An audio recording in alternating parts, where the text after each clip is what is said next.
ओ पप्पा, काय एवढा विचार करायला लागलाय? दीदी, मला असा प्रश्न पडला, माणूस टॉयलेट बनतोय, बरोबर आहे? बरोबर आहे की. मग मुंगी कुठे बांधली असेल ग टॉयलेट?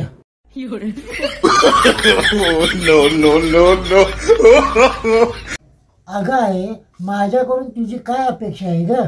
तू छपरी हो बाळा. का ग आई? तुझा दादा शिकून सोडून प्राध्यापक झाला, त्याच्या हातनं काही जमलं नाही. तू निदान छपरी होऊन सूनमुख तर दाखवशील.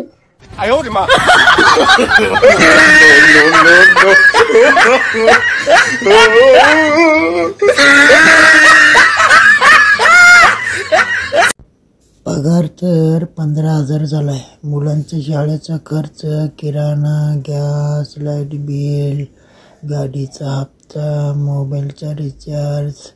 या टेन्शनमुळं भुका सुद्धा लागणं झाल्यात. पप्पा, मम्मी जेवायला बोलवायला लागल्या. दीदी, मला भुका नाहीत, तुम्ही जेवून घ्या. दिदे, काल पगार झालाय, काय तर बाहेर खाणार असतील.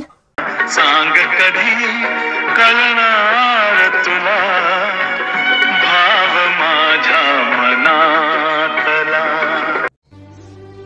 एकदा माणूस वयस्कर झाला की त्या माणसाला कोणच बोलवत नाही, फक्त आणि फक्त डॉक्टरच सारखं सारखं बोलवतो. दिदे, सगळे पुरुष अडाणीच आहेत.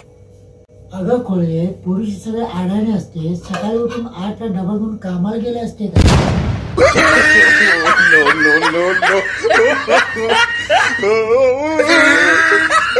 सुखी संसाराच्या 2 गोष्टी.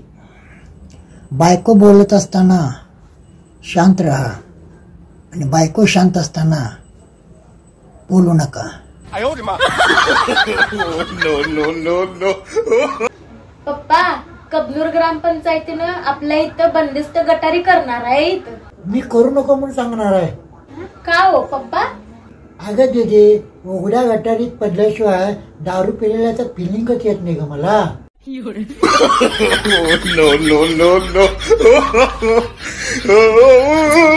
ओ पप्पा, जरा नीट वागा की. लोक तुम्हाला पाठीमागे नावं ठेवतात. दीदी, घुगऱ्या वाटलं तरच नाव परमनंट होते ग.